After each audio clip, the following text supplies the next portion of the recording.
Hey guys, thank you for joining me for another time to open God's Word and to learn from it. Now, we'll be in Genesis chapter 30 this week. If you remember from our previous discussions, Jacob had fled home because of his brother's rage. Esau, his brother, was so angry because Jacob and his mother had deceived Isaac into blessing the younger brother instead of the older.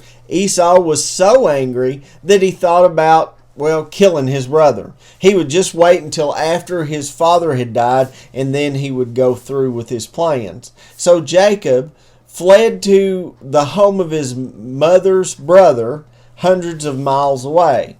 There he fell in love with the younger daughter of Laban. Her name is Rachel. He vowed to work 7 years for his father-in-law in order to marry Rachel. He was faithful, worked the 7 years, only to find out the morning after the wedding party that he had consummated his first marriage with Leah, Laban's older daughter, instead of Rachel. We can see why Jacob was upset. He had worked 7 long years for his right to marry Rachel, not Leah. Laban bargained for another 7 years of service out of his son-in-law for the hand of Rachel, his younger daughter. Jacob agreed, and all lived happily ever after. Well, not so much. Even though Jacob loved Rachel more than Leah, the older sister bore 4 sons to her husband, while Rachel remained childless, barren.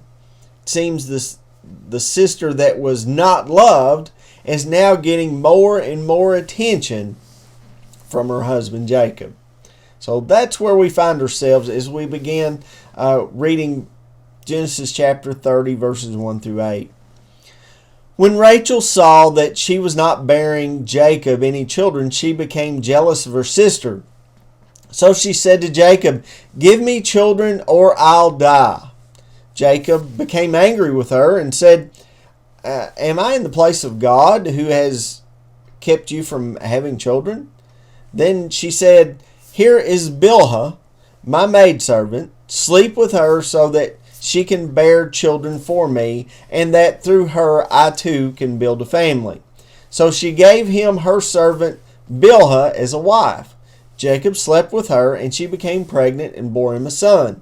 Then Rachel said, "God has vindicated me. He has listened to my plea and given me a son." Because of this, she named him Dan.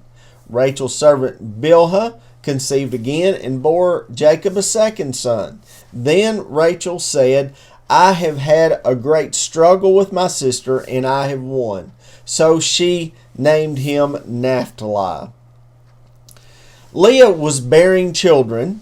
Why couldn't Rachel? This question weighed heavily upon Rachel, so she confronted her husband about it. "Give me children or I'll die." But what could he do?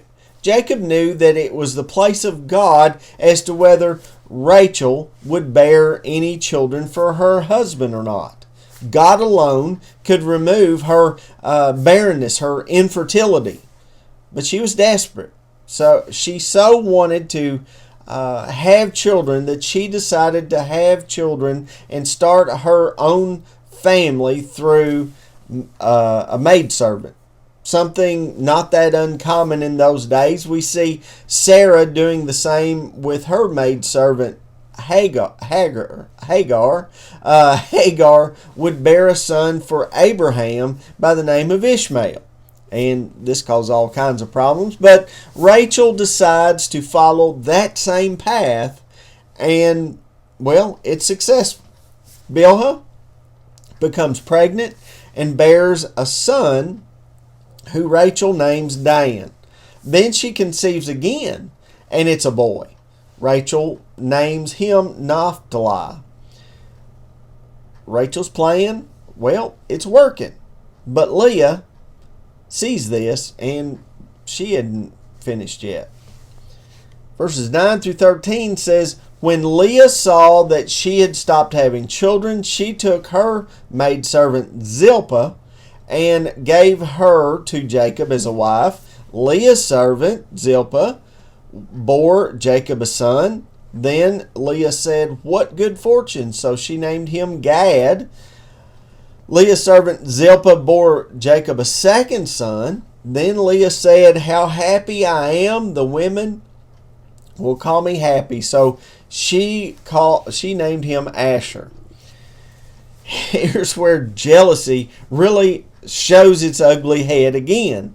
This childbearing thing becomes a competition between Leah and her sister Rachel. Nothing good can come of this, right? Well, not so much.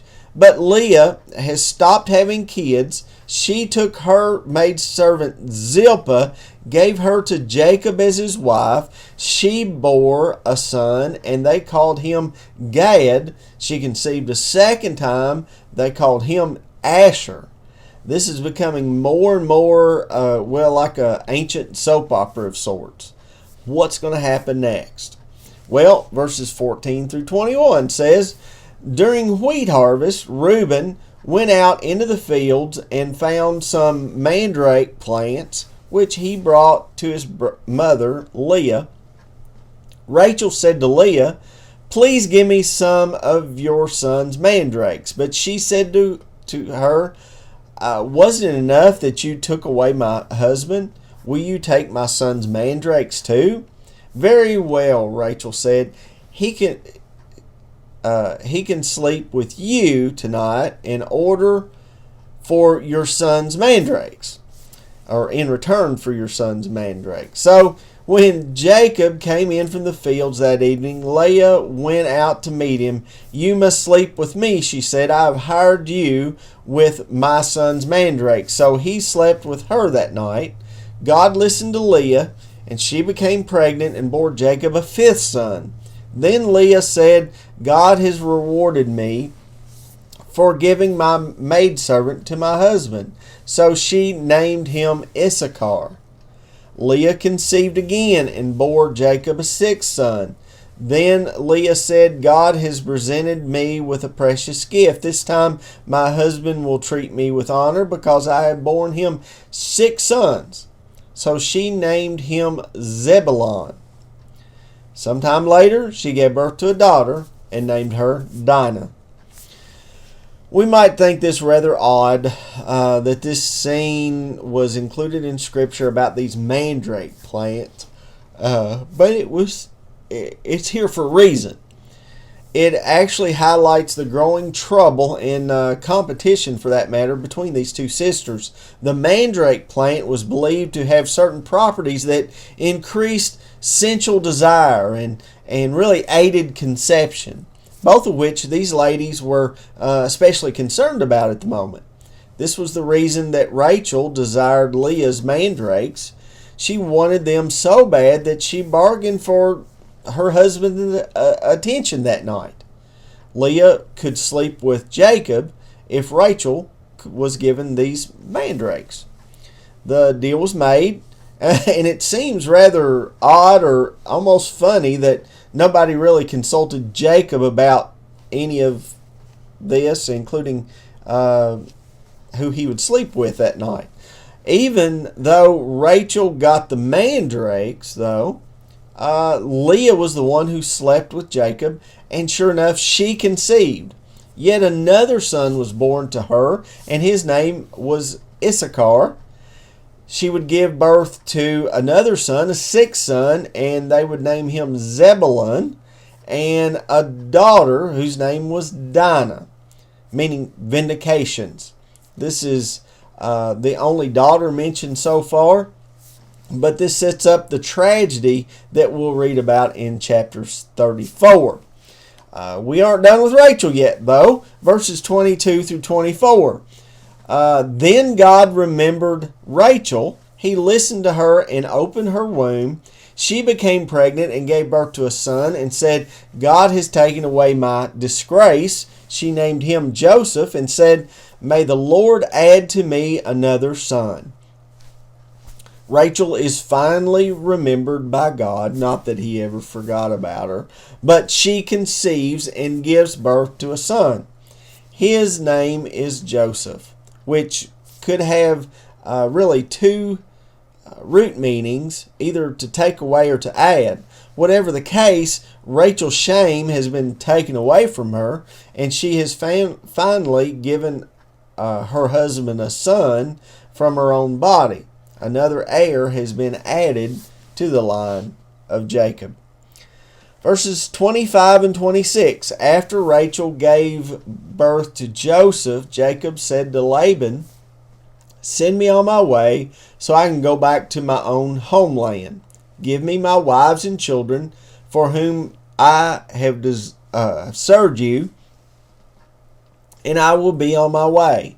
You know how much work I've done for you." Jacob believes it's time to go back to his homeland, to Canaan. He has spent 14 years, at very least, working for his father-in-law. He has released himself of the debt he owed for marrying his Laban's daughters, depending upon which way you look at it, daughter or daughters. It was time for him to go back home to his mom and dad. He had to be concerned about them by now. After such a long period of time, he has to be wondering if they're even alive still or not. So verses 27 through 43 says, "But Laban said to him, 'If I have found favor in your eyes, please stay. I have learned by divination that the Lord has blessed me because of you.' He added, 'Name your wages, and I will pay them.' Jacob said to him, 'You know how I have worked for you and how your livestock has fared under my care. The little you had before I came has increased greatly, and the Lord has blessed you wherever I've been. But now, when may I do something for my own household? What shall I give you?' he asked. 'Don't give me anything,' Jacob replied. 'But if you will do this one thing for me, I will go on tending your flocks and watching over them. Let me go through all your flocks today and remove from them every speckled or spotted sheep, every dark-colored lamb, and every spotted or speckled goat. They will be my wages. And my honesty will testify for me in the future whenever you check on the wages you have paid me. Any goat in my possession that is not speckled or spotted, or any lamb that is not dark-colored will be considered stolen.' 'Agreed,' said Laban. 'Let it be as you have said.' That same day he removed all the male goats that were streaked or spotted, and all the speckled or spotted female goats, all that had white on them, and all the dark-colored lambs, and he placed them in the care of his sons. Then he put a 3-day journey between himself and Jacob, while Jacob continued to tend the rest of Laban's flocks. Jacob, however, took fresh-cut branches from poplar, almond, and plane trees, and made white stripes on them, peeling the bark, and exposed the white inner wood of the branches. Then he placed the peeled branches in all the watering troughs so that they would be directly in front of the flocks when they came to drink. When the flocks were in heat and came to drink, they mated in front of the branches, and they bore young that were streaked or speckled or spotted. Jacob set apart the young of the flocks by themselves, but made the rest face the streaked and dark-colored animals that belonged to Laban. Thus he made separate flocks for himself, and did not put them with Laban's animals. Whenever the stronger females were in heat, Jacob would place the branches in the troughs in front of the animals, so they would mate near the branches. But if the animals were weak, he would not place them there. So the weak animals went to Laban, and the strong ones to Jacob. In this way the man grew exceedingly prosperous, and came to own large flocks, and maid servants and men servants, and camels and donkeys. Laban didn't want Jacob to go back home to his people. He had prospered, Laban had prospered greatly, having Jacob with him. His flocks had mushroomed and expanded greatly, and he had become successful simply by having his son-in-law there working for him. He would do just about anything to ensure Jacob stays there. It says that Laban learned from divination that his success was to be attributed to Jacob. He knew this, but he even went to a diviner of sorts to find out for sure. We know that the law of Moses would expressly forbid any form of divination among his people. He made that clear. We cannot say any more than what this passage tells us from it, but we can be sure that this practice is strictly forbidden even today for anyone who follows the Lord. Jacob understandably wants to build up something for himself, so he wants to move on and grow his own family and grow his own flocks. Laban has another